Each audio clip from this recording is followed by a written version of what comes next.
The bank manager locked the conference room door with a heavy, deliberate click, like he was sealing a crime scene rather than closing out a routine appointment. The room smelled faintly of burnt coffee and furniture polish, expensive, controlled scents meant to make people feel calm, grateful, and compliant. The kind of room where people sign things they shouldn't sign because the chair is soft and the lighting is flattering and the person across from them keeps saying, "This is normal."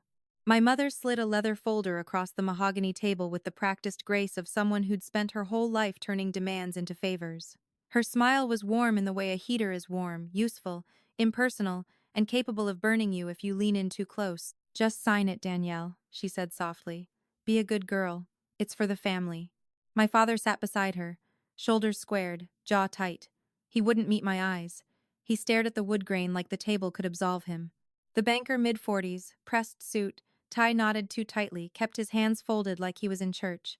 His eyes flicked between me and my mother, waiting, measuring, calculating which side he'd be safest standing behind. I opened the folder. Page 1.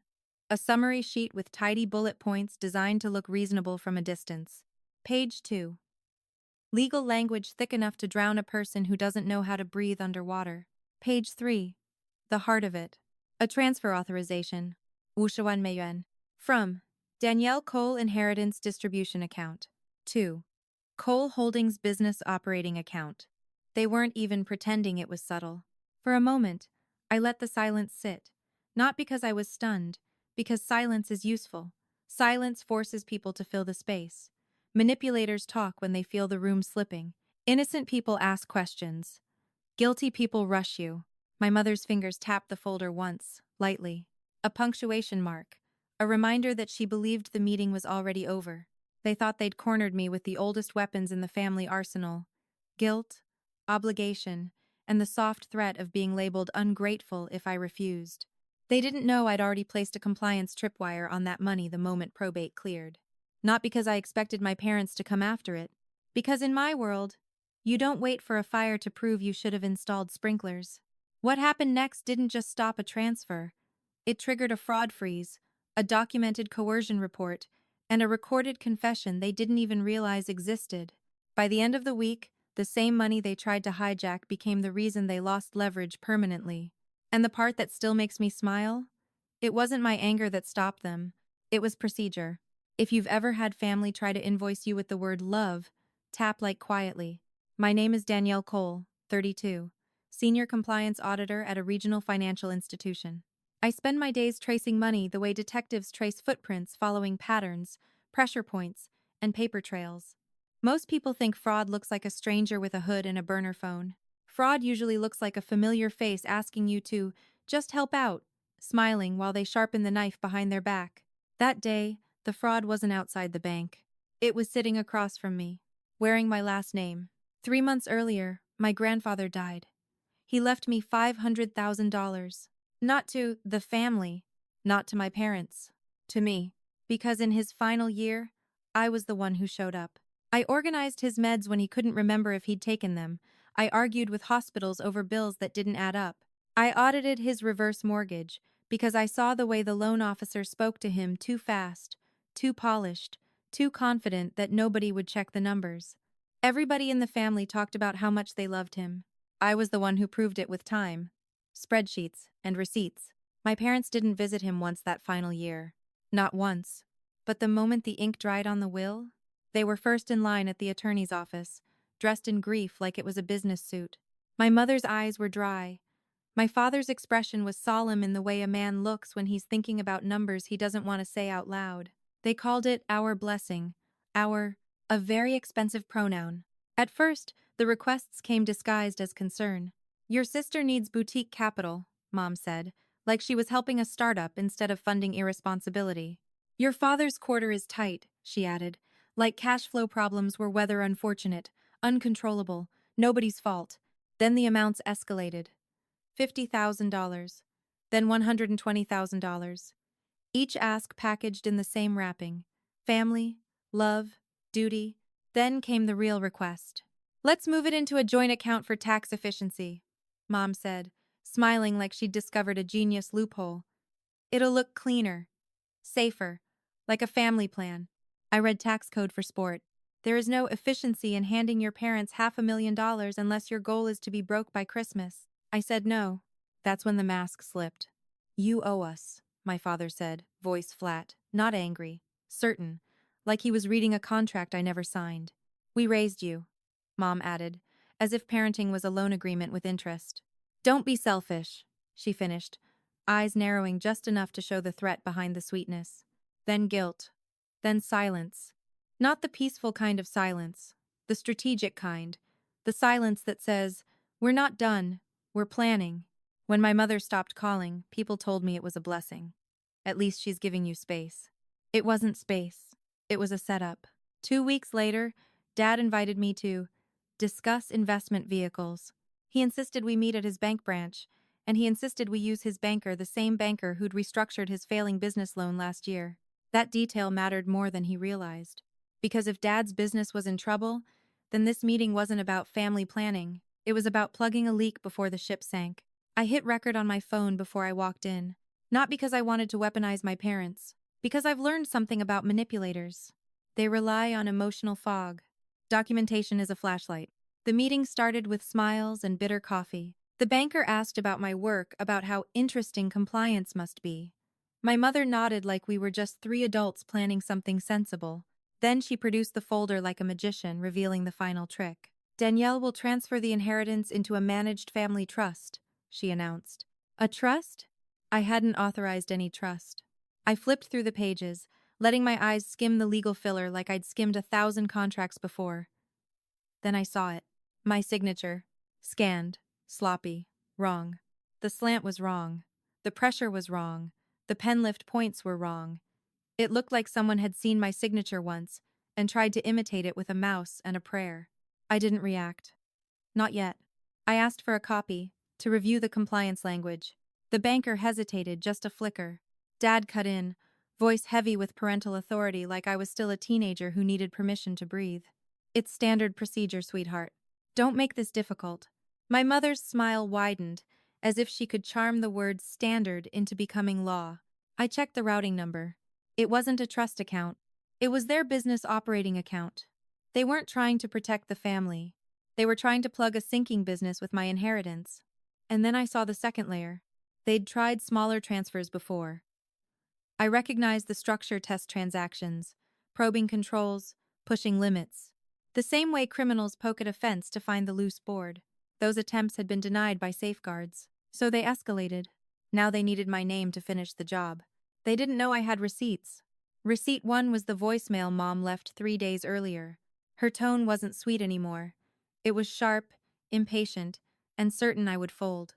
If you don't move the money, she said, we'll make sure everyone knows you're an ungrateful daughter. People talk. Your firm won't like a public scandal. She thought she was threatening me. She didn't understand that in my world, threats are just evidence that speaks first. The irony was simple. My firm's ethics board is chaired by my college roommate. Good luck weaponizing scandal against people who audit scandals for sport. Receipt 2 was the metadata. While my mother kept talking, I pictured the file properties panel like a map. Most people don't think to check it. Most people don't even know it exists. I did. The signature image file had been created 17 minutes before the meeting. On my father's desktop. Not the family computer. Not some mysterious unknown device. His desktop. And the printer serial number? It matched the machine registered under his failing LLC. He didn't just forge my name. He stamped it with his own fingerprints. Receipt 3 was policy. Forged signature plus coerced transfer plus conflicted banker? That combination is a compliance nightmare with a protocol in any institution that plans to survive the next audit cycle. I texted a colleague who used to manage the branch. She replied in 5 seconds, "That banker is a dead woman walking. Call legal now." The banker glanced at me once, just once, and I saw something shift in his eyes. He'd thought this was a family meeting where family pressure would win. He was realizing he'd been recruited into something else. Here's what my parents didn't know. The moment probate cleared, I moved the inheritance into an account with dual approvals, AML watch flagging, and an automatic hold if any instruction came from a conflicted party or mismatched signature. In plain language, if anyone tried to move that money with forged paper, the system wouldn't ask questions. It would freeze first. The account wasn't protecting my inheritance from strangers. It was protecting it from my last name. Mom leaned forward, lowering her voice like she was offering mercy. Danielle, don't embarrass us, she whispered. Just sign. After everything we've done for you, there it was. The invoice disguised as love. I looked at the banker. Before I sign, I said gently, can you confirm this is a fiduciary trust account and not a personal operating account? Silence. Tie adjustment. Dry swallow. Dad answered for him. It's temporary. I nodded slowly. Temporary isn't a legal entity, Dad. Then I placed my phone on the table, face up, still recording. I'll sign, I said, once we clear up one tiny compliance detail. All three relaxed. They thought they saw the exit. That's the trap. You let them see the exit so they sprint into the cage. I opened my laptop and projected the metadata onto the conference room screen, creation time, device ID, printer serial. Then I asked, calmly, why does my signature originate from Dad's desktop at 9 a.m. this morning? Mom's face drained of color so fast it was almost impressive. Dad scoffed. Nerd stuff means nothing. You always overcomplicate everything. The banker leaned in, eyes narrowing. His hands tightened on his pen like he was gripping a rope above a cliff. And then he whispered, barely audible. Actually, it means everything. I played the voicemail. Mom's voice filled the room. Public scandal. No one laughed. No one looked away. This wasn't a family disagreement anymore. This was documented extortion. Comment one word. Receipts. I looked at the banker. Your license is attached to this forgery, I said. Are you sure you want to proceed? He didn't answer. He picked up the phone and called internal compliance himself. Not to protect me. To protect his own neck. That was the first big twist. And it wasn't even mine. The banker flipped. Not out of morality. Out of survival.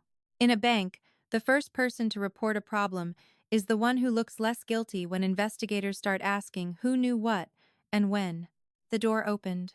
The branch manager stepped in with the face of a professional executioner, calm, practiced, emotionless. He didn't look at my parents. He looked at the file in my hand like it was a live wire.